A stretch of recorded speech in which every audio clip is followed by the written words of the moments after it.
Halo you guys, kembali lagi sama aku Aya. Dan aku Aca di Ada. Nah, ngomong-ngomongin soal kita, kemarin kita sempat buat 2 episode baru loh, yaitu episode 2 bersama Aya dan episode 3 bersama aku, Aca. Nah, episode 2 ini ngomongin apa sih, Ay? Nah, bener banget nih. Jadi di episode 2 kemarin aku kolaborasi sama Putri nih dari PB. Jadi kemarin aku sama Putri kayak cerita gitu bagaimana perkembangan fisika dari masa ke masa. Jadi ilmu fisika pada awalnya sampai sekarang udah perkembangannya ada apa aja. Nah, teman-teman Edu guys, kalau misalkan yang penasaran, boleh nanti klik di link di sini. Nah, selain itu di episode 3 kita sempat ngobrol-ngobrol nih sama orang-orang sekitar mengenai nuklir. Nah, kebanyakan orang-orang berpikir kalau misalnya nuklir itu lebih banyak terkait sama bom, padahal nuklir itu lebih banyak lagi aplikasinya, bahkan di kehidupan kita sehari-hari. Nah, kalau misalnya kalian benar-benar penasaran nih, apa sih sebenarnya nuklir itu dan aplikasinya emangnya apa lagi? Boleh banget cek di video di atas. Nah, ngomongin soal episode 2, episode 3, di episode 4 kali ini kita bakal ngomongin tentang alam semesta. Wah, alam semesta nih, ya Ca. Nah, alam semesta ini, itu kamu suka kepikiran sama teori Big Bang nggak kalau tentang ngomongin alam semesta? Pasti yang K-pop itu kan? Waduh, salah nih Ca, bukan yang K-pop itu. Jadi teori Big Bang ini tuh merupakan teori asal-muasal alam semesta nih Ca. Nah, kayak itu kayak aneh banget nggak sih gimana manusia gitu ya bisa menemukan atau menyatakan teori Big Bang ini tentang asal-muasal alam semesta, tapi sebenarnya manusia juga pada saat itu belum ada. Kayak keren banget gitu kenapa orang bisa kepikiran hal kayak gitu. Bener nggak Ca? Oh iya, bener juga. Nah, oleh karena itu, kan kita bertanya-tanya dan pasti Edu guys juga bertanya-tanya. Sekarang kita bawa salah satu teman kita yaitu Kak Satria. Nah, bener banget nih. Jadi Kak Satria ini merupakan salah satu mahasiswa tingkat 4 yang termasuk mahasiswa langka loh. Kenapa nih langka ya? Jadi Kak Satria ini adalah mahasiswa dari jurusan astronomi, yaitu jurusan satu-satunya yang ada di Indonesia, yaitu yang ada di Institut Teknologi Bandung nih. Nah, selamat datang Kak Satria. Halo semuanya, selamat siang. Nah, halo Kak, selamat siang. Nah, tadi Kak Satria, aku sama Aca lagi ngomongin tentang teori Big Bang nih Kak. Nah, itu kan teori tentang asal-muasal alam semesta nih ya Kak. Nah, kayak kepikiran gitu Kak, gimana manusia bisa kepikiran tentang teori asal-muasal alam semesta, tapi manusia itu sendiri belum ada gitu pada saat alam semesta itu terbentuk gitu Kak. Nah, mungkin Kak Satria bisa kali ya cerita sedikit tentang kenapa orang tersebut bisa kepikiran tentang teori Big Bang ini gitu Kak. Oke, ini sebenarnya sejarahnya itu berdasar dari ini ya, dari sebuah pertanyaan. Jadi dulu tuh kita mikir kalau orang-orang zaman dulu itu mikir kalau alam semesta itu statis. Dengan kata lain itu nggak ada awalnya alam semesta itu. Dari dulu emang udah ada. Jadi nggak ada awalnya dan nggak ada akhirnya, beneran udah ada. Nah, tapi itu semua mulai dipertanyakan saat dulu manusia, beberapa ilmuwan itu mulai nanya, kenapa langit malam gelap? Aneh ya, kenapa langit malam ditanya gelap? Padahal udah jelas nggak sih kayak, ya kan karena cahaya terbenam, udah nggak ada cahaya matahari udah terbenam, jadi gelap karena nggak ada matahari. Ya udah, cuma ada cahaya bintang sama bulan gelap kan. Nah tapi ini tuh dipertanyain kenapa gelap sampai ada istilahnya, yaitu paradoks Olbers. Wah, menarik sekali ya guys. Ternyata langit malam gelap aja bisa jadi paradoks. Nah, sebenarnya kenapa sih ini bisa pertanyaan? Jadi gini, alam semesta itu luas banget kan, bisa dibilang nggak terbatas. Dan dengan asumsi kalau tadi itu alam semesta juga bukan cuma luas yang nggak terbatas, tapi juga usianya. Karena tadi kan kita mikirnya alam semesta itu kan statik kan. Berarti kalau statik itu nggak terbatas kan. Nah, bintang itu ada banyak banget, miliaran bahkan sampai triliunan. Jangankan bintang, galaksi aja galaksi yang isinya miliaran bintang itu ada miliaran galaksi. Jadi miliaran galaksi dengan isinya miliaran bintang, banyak banget. Nah, cahaya bintang walaupun redup, tapi kalau jumlahnya itu banyak banget di seluruh alam semesta kita yang luas ini, jadi harusnya terang dong. Kayak ini, bayangin deh, sebuah lampu kecil yang bisa dipakai di kafe-kafe, atau lampu kecil yang, tau kan, yang panjang, yang kecil, yang suka dipasang di pohon-pohon itu redup kan, cuma kecil banget kan, tapi karena banyak, itu jadi terang kan. Secara logika harusnya kayak gitu. Bintang juga emang redup dan jauh, tapi jumlahnya banyak banget, hampir nggak terbatas. Maka harusnya silau dong itu malam hari. Atau analogi lainnya biar lebih jelas, ini deh, bayangin pohon di sebuah hutan-hutanan. Misalkan pohonnya tuh kecil di sebuah hutan, tapi pohonnya ada banyak. Kalau misalnya kalian pernah masuk ke dalam hutan, kalian lihat ke kanan, kiri, depan, belakang, kalian susah kan? Nggak ini kan, pandangan kalian itu nggak begitu jauh karena kalangan sama pohon kan.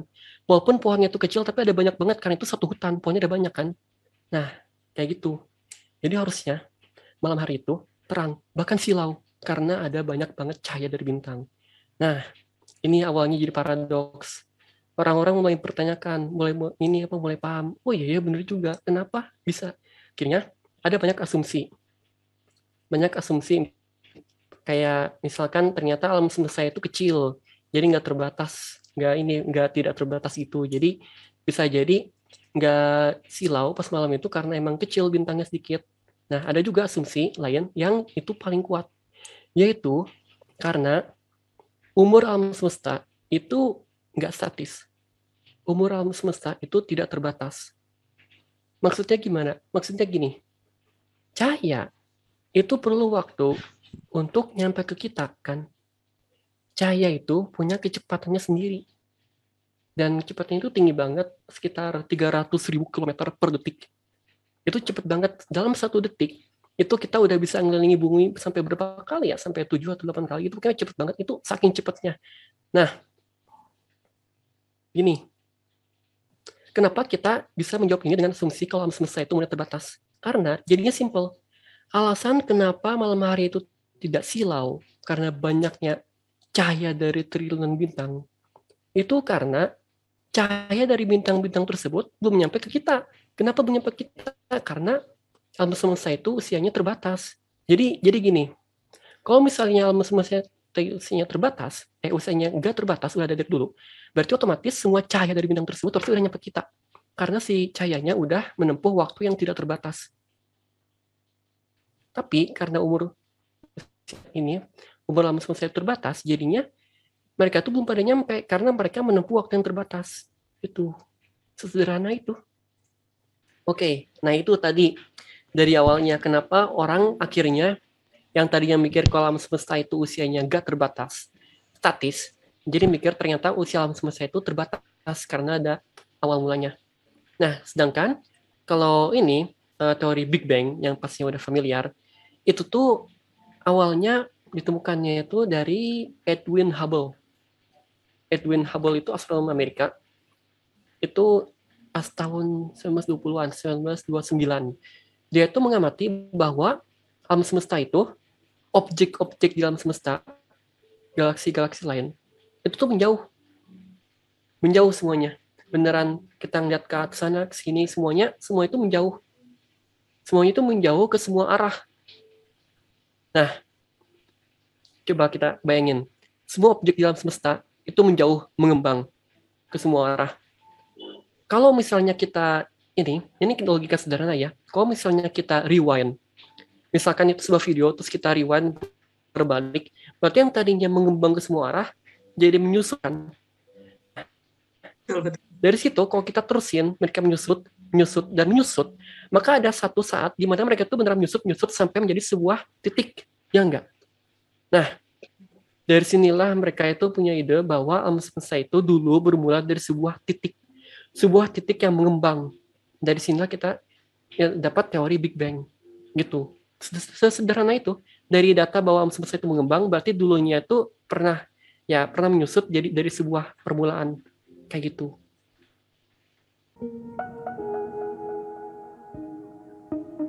Wow banget ya.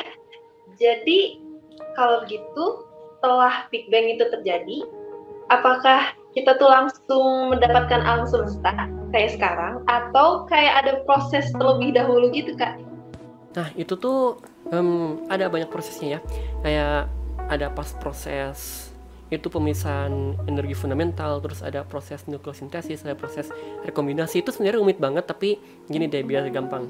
Saat itu tuh ada sebuah proses setelah Big Bang itu yang membuat alam semesta kita sekarang ini itu jadi seragam.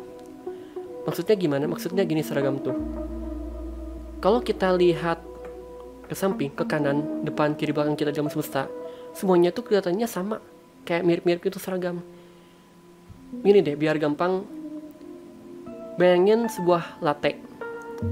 Latte itu kan isinya itu ada espresso, ada susunya, terus mungkin ada gulanya, gula cair kan?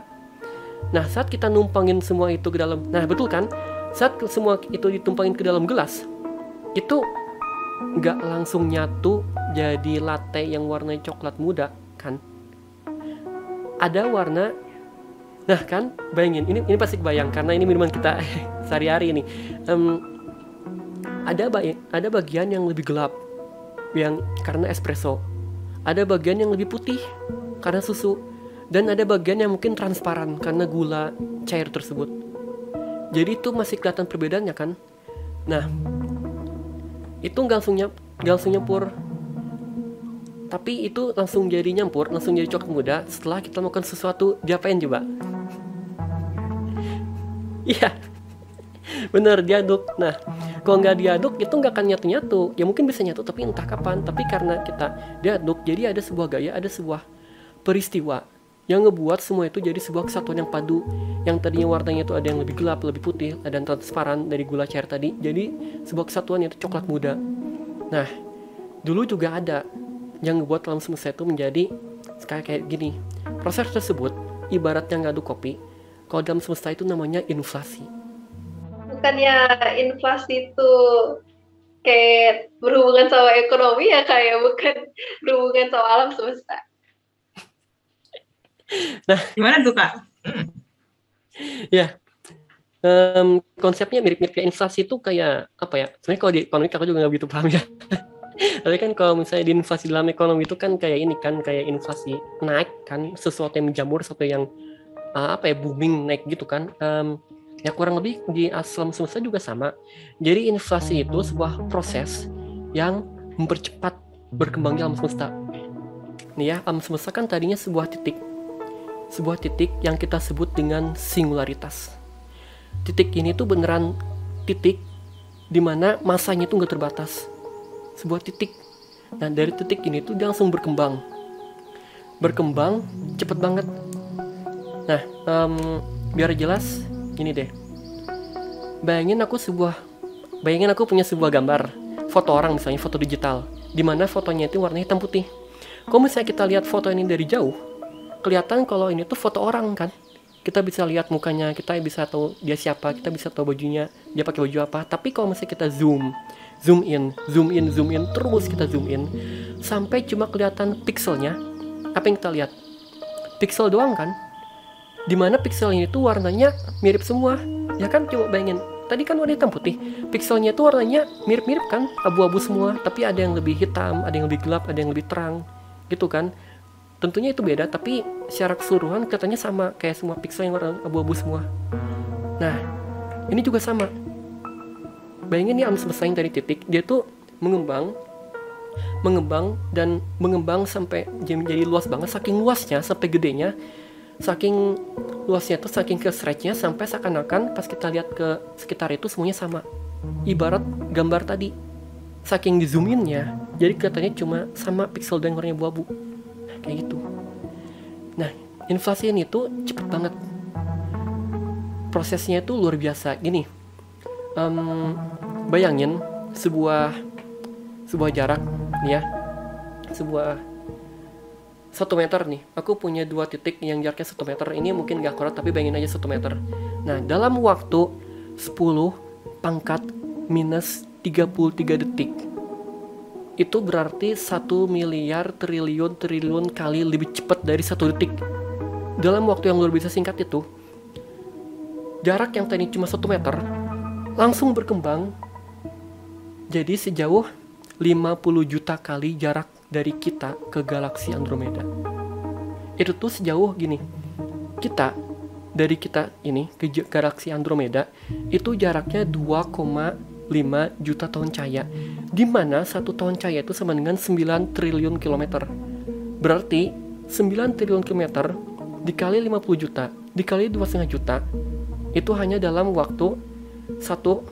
sebuah waktu yang 1 miliar triliun kali lebih cepat dari 1 detik. Itu inflasi itu sedahsyat itu. Emang kalau dipikirin bingung ya, kayak susah dikomprehensi dengan otak kita. Ya, alam semesta emang kayak gitu pas awal mulanya, emang sulit di luar nalar kita.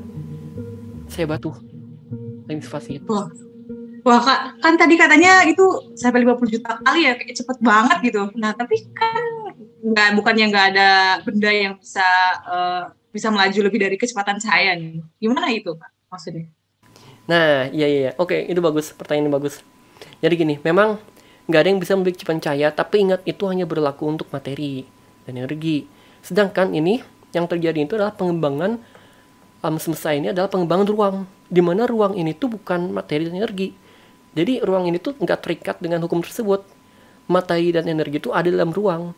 Ruangnya itu beneran di luar kan, beneran ya, karena itu berlakunya cuma untuk materi dan energi, ini pengembangan ruang, jadi itu nggak berlaku bagi ruang gitu.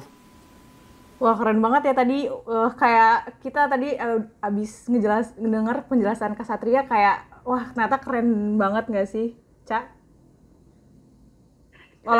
Walaupun sebenarnya kayak masih gimana ini ngebayanginnya ya, kayak agak di awang-awang gitu ya Kak Satria, tapi udah lumayan kebayang ya. Mungkin memang kita butuh pendalaman lagi ya untuk bisa lebih jelas gitu bayangannya.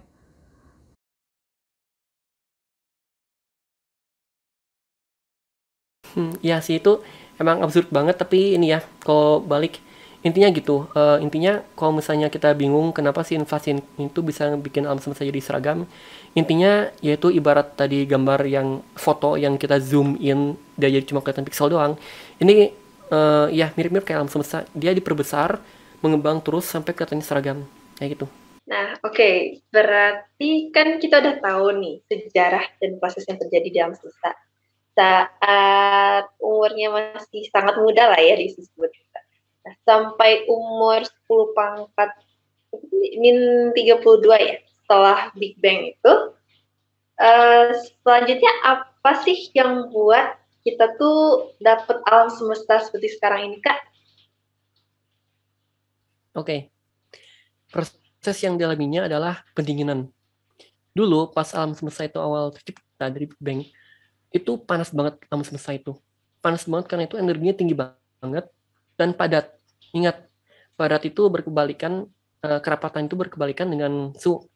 Dia jadi panas banget. Nah, pas dia masih panas ini, semua materi itu dalam semesta itu masih dalam wujud plasma. Wujud plasma itu wujud yang panas banget, lebih panas dari gas sampai dia itu kehilangan elektronnya. Kayak di matahari atau api itu plasma. Nah, karena dia dalam wujud plasma ini, dia silau. Alam semesta itu nggak transparan, beneran silau, putih semua. Kebayang lah ya, kayak lampu itu atau apa yang energinya tinggi banget, menyala banget, berpendar tinggi banget. Nah, silau kan? Tapi kayak lampu yang mati atau api yang padam atau apa gitu, pas lama-kelamaan dia bakal mendingin dan akhirnya mulai redup kan? Nah, kayak gitu juga alam semesta. Perlahan, pas sudah mengembang, pas inflasi udah mulai berhenti, itu udah mulai pendinginan. Nah, pas mulai mendingin ini, semua alam semesta, partikel alam semesta itu turun lagi. Yang tadinya itu plasma, mereka berubah jadi gas, dan gas ini transparan. Nah, dari sinilah alam semesta itu mulai kelihatan, mulai jadi dinginnya jadi gas, dan dia itu pas dia transisi dari plasma ke transparan, ke gas, itu tuh sekitar 300.000 tahun setelah inflasi. Pas alam semesta itu usianya masih 300.000 tahun, itu tuh mereka tuh memancarkan cahaya dari si plasma ke si gas ini. Bayang, jadi gimana ya, kan awalnya itu alam semesta itu nggak bisa kita lihat karena silau kan. nggak bisa kita lihat. Dan pas sudah mulai dingin jadi gas, itu mereka melepaskan energi. Energinya itu cahaya. Nah, si cahaya ini dari awal pelepasan ini itu adalah cahaya tertua di alam semesta kita. Nah, karena dia itu cahaya tertua di alam semesta kita, pas dia awal ditemukan sama si Arno Penzias sama Robert Wilson, itu tuh langsung jadi bukti bahwa alam semesta ini tuh punya awal karena si cahaya purba ini, cahaya tua ini, itu tuh menandakan bahwa dulu tuh pernah terjadi proses yang energinya tinggi banget yang menciptakan semesta. Nah, cahaya ini disebut dengan CMB atau Cosmic Microwave Background. Wah, Kak, aku jadi penasaran gitu, Kak. Kenapa tadi yang cahaya energinya itu besar banget, kenapa jadi bisa kayak cahaya jadi energinya yang kecil gitu, Kak? Terus aku juga mau tanya satu lagi nih, Kak. Kan tadi namanya itu Cosmic Microwave Background. Nah, itu tuh apakah sama juga kayak microwave yang biasa kita buat masak gitu, Kak? Atau gimana nih, Kak, beda? Iya, ini kok ada hubungannya kok. Jadi gini, ini ya, yang pertanyaan tadi, kenapa bisa jadi lemah banget CMB ini, lemah banget? Karena gini, ada hubungannya sama pertanyaan kedua soal microwave. Kalau misalnya oven microwave itu kan dia manesinnya pakai ini kan, pakai gelombang, di mana sih gelombangnya ini itu panjangnya itu di gelombang mikro, makanya disebut microwave. Kan gelombang itu ini kan ada urutan panjang gelombangnya, dari yang lemah itu dari microwave, terus infrared, terus dari infrared naik ke cahaya tampak, terus ke ultraviolet, sinar X dan sinar gamma gitu kan. Makin tinggi energinya, si panjang gelombangnya makin pendek, dan makin rendah energinya, panjang gelombangnya makin panjang. Pasti udah tahu kan? Betul. Nah, ya kan? Nah, gini. Awalnya, si CMB ini tuh emang energinya tinggi. Setara dengan cahaya nampak. Tapi kenapa bisa jadi lemah banget? Bisa jadi microwave, kayak yang dipakai di oven, jadi rendah energinya. Karena gini, balik ke yang tadi, sebuah cahaya, sebuah sinar, itu makin panjang gelombangnya, makin rendah energinya kan. Nah, kalau misalkan tadi itu, misalkan gelombang cahaya nampak, itu panjang gelombangnya segini. Nah, yang tadinya si CMB itu segini, karena dia kerenggang dengan pengembangan alam semesta, dia tuh kerenggang, kan alam semesta itu mengembang. Nah, karena alam semesta mengembang, si cahaya itu, si MB ini tuh ikut mengembang, ikut perenggang. Tadinya yang panjang lubangnya segini, yang energinya tinggi, dia jadi kerenggang, jadi panjang banget. Ibarat kayak kawat yang ditarik, kawat yang bengkok. Bayangin ada kawat bengkok, tapi kan dia ditarik dari ujung ke ujung, si kawat ini kan makin lurus kan. Nah, itu kayak gitu. Itu sebabnya kenapa CMB itu lemah banget. Energinya itu rendah banget karena dia itu udah ke stretch, ke renggang selama pengembangan alam semesta dari dulu sampai sekarang. Kayak gitu. Nah, kalau gitu nih, setelah cahaya tertua atau CMB ini, itu apa sih yang terjadi di alam semesta, Kak? Oke. Setelah itu, alam semesta itu mulai mendingin. Setelah ya sekitar 300.000 tahun setelah Big Bang itu alam semesta mulai mendingin, dan saat itu tuh alam semesta itu mulai terdiri dari hidrogen, masih terdiri dari hidrogen. Jadi awalnya tuh belum ada bintang, planet, galaksi, belum ada apa-apa. Awalnya tuh cuma ada hidrogen, di mana hidrogen ini tuh numpuk ngebentuk awan hidrogen yang kita sebut dengan nebula. Jadi dulu tuh cuma ada nebula doang, kayak awan raksasa isi hidrogen. Nah, dari beberapa nebula ini, ada yang masanya tinggi banget dan terkonsentrasi hidrogennya sampai dia itu runtuh ke gravitasinya sendiri. Kalau misalnya masih belum jelas kayak gini.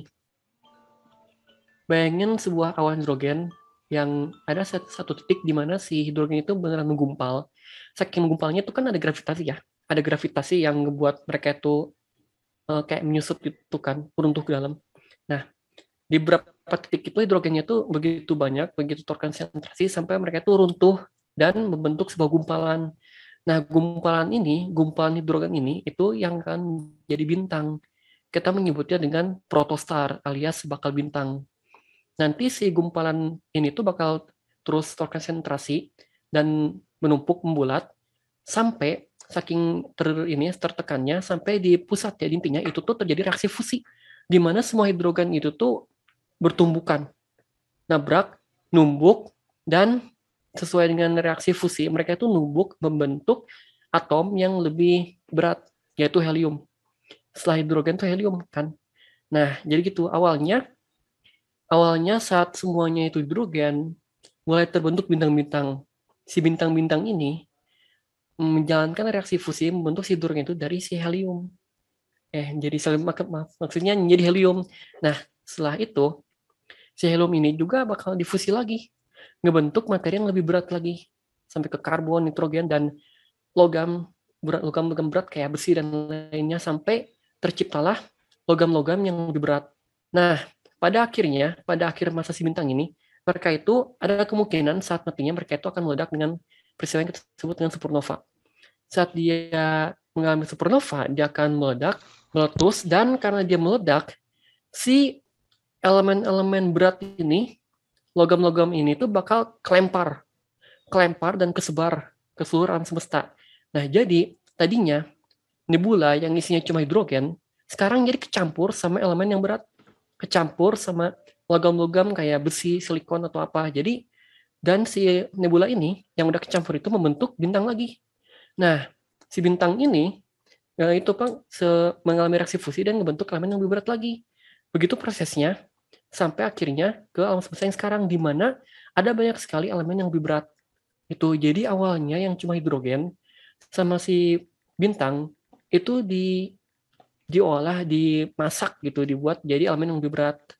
Jadi tercipta elemen-elemen yang sekarang yang ada di tubuh kita kayak nitrogen, karbon, silikon, semuanya. Pokoknya semuanya itu tercipta dari bintang. Makanya ada istilah kalau kita itu terbuat dari debu bintang. Emang benar. Karena semua elemen yang ada di bumi ini, termasuk kita, itu semua ada yang tubuh kita, oksigen, nitrogen, dan karbon itu awalnya dari bintang. Gitu. Jadi bisa nyampe ke alam semesta sekarang yang terdiri dari manusia, bumi, galaksi, planet, dan semuanya itu karena proses fusi dari bintang yang menciptakan elemen yang lebih berat. Gitu. Wah, sebenarnya aku juga baru tahu nih Kak Satria, kalau misalkan ada istilah manusia itu terbentuk dari debu-debu bintang. Tapi penjelasan yang Kak Satria tadi barusan jelasin masuk akal sih ya, benar-benar. Nah, tadi kan Kak Satria udah ngejelasin nih, udah cerita lumayan agak panjang. Nah, Aca mungkin bisa nih cerita sedikit intinya tuh apa sih nih buat Edu guys supaya makin jelas. Nah, iya, Ai. Jadi, setelah Big Bang itu terjadi, akan ada proses penyeragaman nih, hingga menjadi semesta yang sekarang. Nah, pencampuran ini juga memerlukan proses khusus untuk mempercepat proses penyeragaman.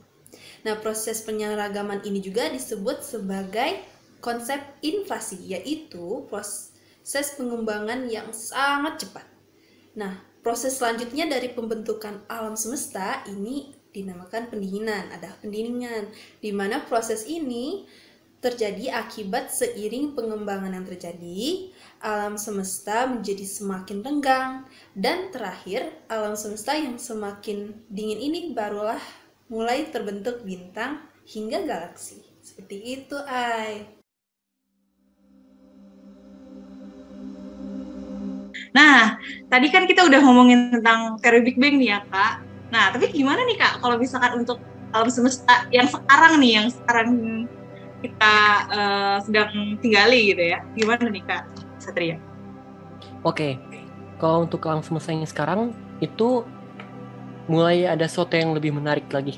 Jadi gini, setelah kita masuki ke tahap alam semesta yang sekarang, itu alam semesta komponennya udah beragam, udah ada banyak banget bintang, terus bintang-bintang bentuk galaksi, terus galaksi itu bentuk kumpulan galaksi, ada bintang-bintang yang bentuk gugus bintang juga, dan ada planet juga mulai terbentuk dari materi-materi yang berat gitu, dan berbagai sistem, dan pokoknya mah udah banyak banget kan. Nah, suatu saat dulu, aku lupa sih tahun berapa, tapi itu saat para ilmuwan mengukur massa dari sebuah galaksi, mereka itu menyadari ada sesuatu yang aneh. Jadi gini, galaksi itu ini kan, aku yakin kalian pernah melihat galaksi itu seperti apa. Galaksi itu seperti sebuah piringan yang berputar kan, yang isinya tuh ada miliaran bintang. Ini tuh kayak apa ya, kayak sebuah pusaran air kayak gitulah, dimana si galaksi itu bisa berbentuk kayak gitu, bisa berbentuk spiral kan. Nah, menurut perhitungan ternyata harusnya dari miliaran bintang yang ada dalam galaksi tersebut, kalau kita jumlahin masanya semuanya, si masanya itu tidak cukup besar untuk menciptakan gravitasi untuk membuat si galaksi itu mempertahankan bentuknya. Jadi harusnya ya secara perhitungan, harusnya galaksi itu langsung buyar, langsung bintang-bintang itu terlempar, nggak tertahan di galaksi. Kenapa? Karena masanya itu nggak begitu tinggi. Karena masanya nggak begitu tinggi, dia tidak memiliki gaya gravitasi yang cukup kuat untuk menjaga bintangnya. Secara perhitungan harusnya kayak gitu. Tapi faktanya enggak. Faktanya galaksi itu bisa mempertahankan bentuknya seperti ini. Kenapa bisa? Nah, saat diteliti lagi, diamati lagi, ternyata massa yang ada pada galaksi itu tuh melebihi massa yang seharusnya dihitung dari bintang-bintang yang ada. Nah, kenapa bisa pakai rumus yang salah? Nah, saya diteliti ternyata enggak. Kenapa bisa kayak gini? Itu karena ada sesuatu yang kita sebenarnya belum tahu itu apa. Sesuatu yang nggak bisa kita lihat, nggak bisa kita amati, tapi sesuatu ini itu memberikan massa yang berlebih bagi si galaksi tersebut untuk bisa mempertahankan bentuknya. Nah, sebuah materi ini yang ngasih massa tambahan ini tuh karena dia nggak bisa diamati, karena dia nggak bisa dilihat, kita menyebutnya dengan dark matter atau materi gelap. Disebut gelap karena kita tidak bisa mengamatinya. Itu. Sampai sekarang ini kita belum tahu pasti dark matter itu apa. Kalau misalnya ada orang yang tahu, wah itu hebat, itu pasti dapat hadiah Nobel, karena sampai sekarang masih menjadi misteri. Tapi menurut penjelasan itu kan ada banyak sekali kandidat yang bisa menjelaskan dark matter ini itu apa. Tapi di antara yang paling menjanjikan, yang paling besar itu ada dua kandidat. Kalau bukan WIMP, itu MACHO. WIMP sama MACHO ini tuh apa? Dari MACHO dulu. MACHO ini tuh singkatan dari Massive Astrophysical Compact Hollow Object. Artinya ini tuh objek-objek masif yang kompak tapi redup, gelap, kayak lubang hitam, bintang katai, bintang-bintang redup. Nah, ini tuh objek-objek yang masif, berat. Tapi karena dia redup, dia jadi nggak kelihatan. Nah, itu salah satu kandidatnya bisa jadi dark matter ini tuh objek-objek yang kayak gitu. Cuma karena dia itu gelap dan nggak bisa diamati, jadi nggak kelihatan. Sedangkan di sisi lain ada WIMP, Weakly Interacting Massive Particle. Ada weakly interacting dan massive. Jadi bisa jadi dark matter itu bukan objek-objek besar kayak lubang hitam, tapi bisa jadi dark matter itu adalah partikel-partikel yang kecil tapi banyak banget. Itu ada banyak banget. Makanya massive, makanya massa itu bisa tinggi banget sampai bisa menjaga galaksi itu tetap utuh. Tapi karena dia nggak begitu berinteraksi sama partikel lain, makanya dia nggak bisa diamati dengan cahaya biasa, kayak gitu. Nah, setelah ada dark matter, ada yang lebih aneh lagi, dan yaitu gini. Dulu Edwin Hubble itu kan menemukan bahwa alam semesta itu mengembang kan. Nah, saat dipelajari kecepatannya, alam semesta itu bukan cuma mengembang, tapi mengembangnya dipercepat. Coba kita pikir, aneh nggak sih? Harusnya tuh dari awal mengembang, dari inflasi, terus pas inflasi selesai langsung melambat. Harusnya tuh ya melambat nggak sih pengembangannya? Tapi pas diamati, itu sekarang itu pengembangan itu malah dipercepat. Jadi kalau misalnya kita buat grafik dari awal, dia tuh kan awalnya inflasi langsung cepet banget. Habis inflasi selesai langsung melambat, biasa lagi mulai mendatar gitu kan. Nah, tapi setelah dia mulai mendatar itu, pelan-pelan dia naik lagi. Kenapa bisa kayak gitu? Nggak tahu. Ada sebuah energi misterius yang bikin alam semesta itu mengembangnya makin percepat. Nah, ini yang disebut dengan dark energy. Jadi, setelah kita mati, dari si efeknya dark matter dan dark energy di alam semesta ini, ternyata mereka itu efeknya jauh lebih besar dibanding dengan materi tampak, materi yang bisa kita lihat. Jadi kalau kita itu kita gambarkan dalam angka, persentase dari materi yang membentuk alam semesta kita ini, visible matter atau materi tampak, yaitu materi yang bisa kita lihat kayak bintang, planet, galaksi, pokoknya semua yang bisa kita lihat, semua yang bisa kita mati, itu tuh cuma bentuk sedikit, yaitu cuma 4%. 4% dari seluruh alam semesta. Sedangkan dark matter atau materi gelap itu ada 23%, dan dark energy yang kuat banget sampai bisa mempercepat perkembangan alam semesta itu ada 73%. Gitu. Wah, keren banget ya. Ternyata kita alam semesta kita yang kita tahu ini kayaknya yang kelihatan gitu, yang ada cahayanya, itu cuma 4% ya, Kak. Ternyata yang 23% tadi itu materi gelap dan 73-nya persennya itu energi gelap. Ya. Wah, mungkin kedepannya bakal ada penemuan-penemuan yang bakal mengungkap apa aja tuh ya dari 23% materi gelap dan 73% materi energi gelapnya. Nah, tadi kan kita udah ngomongin nih sejarah alam semesta dan juga alam semesta pada saat ini nih, Kak. Kira-kira apakah kita bisa memprediksi apa yang akan terjadi pada alam semesta di masa depan lewat sudut pandang astronomi? Ya, bisa. Gini ya, aku bakal bagi jadi dua. Apa yang terjadi pada komponen di alam semesta dan si alam semestanya itu sendiri. Kalau misalnya untuk ini, komponen di alam semestanya, kira tahu kalau sebagian besar dari isi di alam semesta itu kan terdiri dari bintang kan? Bintang di mana-mana bintang, galaksi itu terdiri dari miliaran bintang, pokoknya bintang semua kan. Nah, kemudian sisanya ada planet, ya. Tapi planet ini kan dibanding sama bintang itu jauh lebih banyak bintang kan. Nah, si bintang ini dia itu bisa hidup, bisa menghasilkan cahaya itu dari reaksi fusi nuklir itu tadi kan. Dan untuk bisa terjadi reaksi fusi ini tuh dia tuh memerlukan bahan bakar kan. Yang tadinya bahan bakar hidrogen, terus jadi helium, terus jadi elemen yang lebih berat lagi. Nah, yang namanya bahan bakar ini bakal habis. Suatu saat itu bakal habis. Setelah miliaran tahun tuh bakal habis. Nah, bintang-bintang kalau misalnya udah mulai kehabisan bahan bakar, itu tuh mereka tuh bakal masuk ke fase akhir dari kehidupannya. Pas mereka mau mati. Dan pas mereka mau mati itu mereka bakal mengalami keruntuhan. Ada yang menjadi supernova beberapa. Kemudian setelah mereka menjalani keruntuhan itu, mereka tuh berubah menjadi kehidupan setelah bintang. Ada yang jadi lubang hitam, ada yang jadi bintang neutron, ada yang jadi bintang katai, nebula, planet-planetary nebula gitu. Dan pokoknya ntar semua bintang setelah miliaran bahkan triliunan tahun ke masa depan, semua bintang bakal mati. Dan semua hidrogen dari nebula semuanya akan habis juga, berubah jadi bintang semua. Nah, objek-objek yang berasal dari bintang ini, kayak lubang hitam, bintang neutron, bintang katai dan lain-lainnya, itu juga sama, punya usianya, punya umurnya. Suatu saat energi mereka bakal habis. Bahkan lubang hitam sendiri, menurut Hawking, itu sebenarnya mengecil, menguap.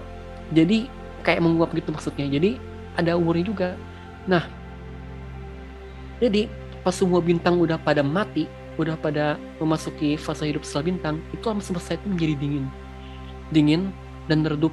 Karena bintang-bintang yang membuat alam semesta itu ini, yang memberikan cahaya untuk alam semesta, yang memancarkan energi itu udah pada mati, jadi dingin. Pada fase ini alam semesta itu gelap dan dingin, dan dipenuhi oleh objek-objek yang redup, kayak tadi lubang hitam dan bintang katai itu. Dan objek-objek ini setelah miliaran tahun juga akan kehabisan energi, dan akhirnya alam semesta akan mati total. Objek-objek yang tadinya itu bangkai-bangkai bintang yang tadinya menempati alam semesta juga punya masa waktunya, mereka akan padam, mati, sehingga alam semesta akan berakhir dengan kegelapan dan kedinginan. Itu adalah hal yang akan terjadi pada komponen di alam semesta. Kemudian, kalau untuk alam semestanya sendiri, ini tuh ada beberapa skenario sebenarnya. Oke, jadi kan tadi tuh jelaskan kalau alam semesta itu mengembang kan. Bukan hanya mengembang, tetapi juga ini kan perkembangannya itu cepat kan. Perkembangannya itu bertambah, percepatan itu bertambah. Nah, gini deh. Percepatan perkembangannya itu, kecepatannya itu bertambah. Kalau misalnya kita asumsikan kecepatannya itu terus bertambah dan terus bertambah setiap detiknya, maka dalam waktu yang tidak terbatas di masa depan bisa nyampe triliunan tahun, karena si kecepatannya terus bertambah. Ada saat dimana kecepatannya itu cepat banget setelah triliunan tahun, saking cepatnya sampai dia itu hampir menyamai kecepatan cahaya. Coba bayangin alam semesta mengembang hampir secepat kecepatan cahaya.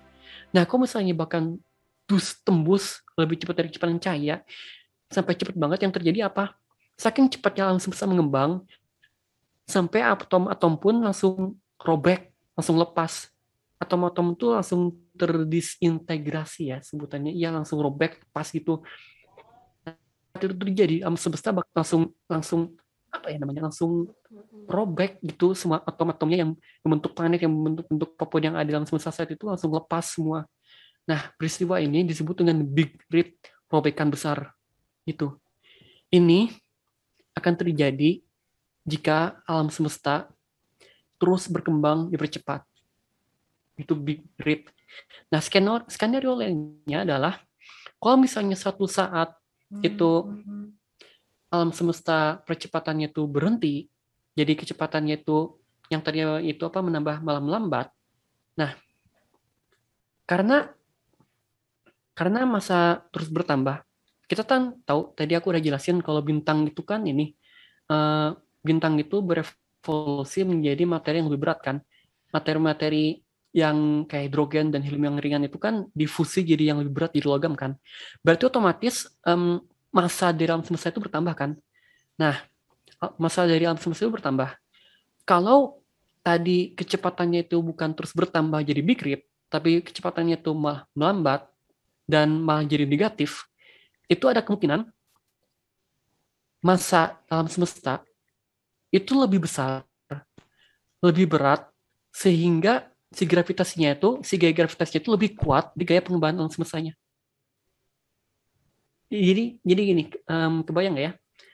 Jadi karena tadi kan Big Rip itu terjadi kalau pengembangan alam semesta itu dipercepatkan, kecepatannya menambah. Tapi kalau misalnya kecepatannya nggak tambah, malah jadi lambat, ada saat di mana si masa alam semesta ini itu begitu berat sampai-sampai gaya gravitasinya itu mengalahkan si pengembangan alam semestanya. Kalau itu terjadi, yang ada alam semesta bukannya berkembang malah menyusut karena si kekuatan pengembangannya itu kalah kuatnya sama gaya gravitasi yang menarik dia. Akhirnya alam semesta menyusut hingga dia setelah triliunan tahun kemudian, setelah dia menyusut, dia bakal hancur menjadi sebuah kesatuan yang kita sebut dengan Big Crunch. Disebut crunch karena dia yang tadinya mengembang malah nyusut dan hancur jadi sebuah kesatuan, runtuh akan gravitasinya sendiri. Nah, itu skenario lain. Jadi entah yang terjadi itu adalah Big Rip atau Big Crunch, itu tuh tergantung dari dua hal. Kecepatan pengembangan alam semesta sama jumlah massa yang di alam semesta. Kalau misalnya kita modelkan, itu tuh jadi ada 3 model, 3 geometri yang kita sebut dengan alam semesta terbuka, alam semesta datar, dan alam semesta tertutup. Artinya apa? Alam semesta terbuka itu adalah skenario untuk Big Rip, yaitu di mana si perkembangan alam semestanya itu beneran dipercepat kita sebut terbuka karena dia itu dia kan mengembang. Akan dipercepat dia jadi kayak gini, terbuka gini, gitu. Dia makin ke samping itu karena makin cepat kecepatan pengembangnya sampai dia robek. Itu untuk Big Rip. Sedangkan alam semesta datar itu kalau si kecepatan pengembangannya itu nggak kayak Big Rip, nggak begitu cepat banget. Jadi dia konstan, dia cenderung konstan. Jadi akhirnya itu nggak robek kayak Big Rip, tapi ya konstan aja. Akhirnya alam semesta itu mati jadi dingin tadi. Nah kalau Big Crunch itu bentuknya itu kebalikannya dari alam semesta terbuka. Dia yang dari tadinya bertambah, dia balik lagi tutup. Jadi geometrinya itu kayak bola, nutup gitu. Kebayang? Karena dia yang awalnya mengembang. Nah, ya disebut kutub karena dia ya ketutup. Kayak yang tadinya mengembang, terus dia balik lagi tutup. Itu skenario untuk Big Crunch. Nah kan Big Rip tadi kebalikannya. Dia mengembang terus kebuka langsung robek gitu. Gitu. Jadi entah nanti apa yang terjadi pada alam semesta, entah dia robek jadi Big Rip atau dia runtuh jadi Big Crunch atau dia datar aja konstan, itu tergantung gimana nanti kecepatan pengembangan alam semesta. Apakah akan makin dipercepat, makin diperlambat, atau konstan gitu. Wow, jadi aduh guys, menarik banget ya. Jadi menurut sudut pandang astronomi itu ternyata kita ada beberapa prediksi nih tentang alam semesta di masa depan. Yang seperti Kak Satria tadi bilang, ada yang alam semesta yang mengembang ya Kak ya? Ada alam semesta yang datar dan ada alam semesta yang mengerucut. Ya seperti itu. Jadi yang pertama itu dia mengembang, di mana nanti itu terjadi suatu peristiwa namanya Big Rip, dan ada yang datar, jadi dia terus pengembangannya itu tidak secepat Big Rip, dan ada juga yang mengerucut, di mana nanti gravitasinya mengalahi massa ya Kak ya, massa di alam semesta itu gitu. Nah, gitu juga. Jadi pembahasan kita kali ini yaitu alam semesta kita ini hanya berawal dari satu titik aja dan mengalami proses mulai dari inflasi, pendinginan, dan terakhir pembentukan struktur alam semesta hingga menjadi alam semesta yang kita tinggali saat ini. Nah, gitu aja deh pembahasan di video Ada kali ini, dan terima kasih nih kepada Kak Satria yang udah mau bagi-bagi ilmunya dan sharing sama kita di Ada Channel. Nah, mungkin Kak Satria di sini ada mungkin pesan atau ada closing statement dari Kak Satria sendiri? Itu ya paling promosi ya. Karena kan aku di sini sebagai perwakilan dari Himastron ya, himpunan mahasiswa astronomi, di mana itu satu-satunya himpunan yang berbasis astronomi di Indonesia loh, bahkan di Asia Tenggara aku nggak salah. Nah, kami juga punya Instagram, silahkan di follow karena kalau misalnya kalian tertarik sama astronomi itu kami punya banyak program dan informasi seputar astronomi. Dan kayak webinar misalkan, webinar astronomi, pelatihan astronomi, dan kalau misalnya kalian penasaran sama Observatorium Bosca, itu kan Observatorium Bosca itu ini dipegang sama ASRO, kami juga kadang membuka pengamatan virtual untuk Observatorium Bosca. Jadi kalau misalnya kalian beneran suka banget, misalkan follow IG-nya karena kami bakal update terus soal seputaran astronomi. Oke, terima kasih Kak Satria. Nah, gimana nih Ca di akhir episode Ada kali ini? Mungkin untuk teman-teman Edu guys, sekali lagi aku mau ngingetin nih untuk jangan lupa untuk like, share, and subscribe, dan juga nyalain lonceng notifikasinya nih, biar kalian tuh bisa ikut terus video-video fisika yang asik yang lainnya, dan juga pastinya bermanfaat nih. Bener nggak Ca? Ya bener banget, dan inget terus ya Edu guys, dimanapun kita berada, di sana pasti ada fisikanya.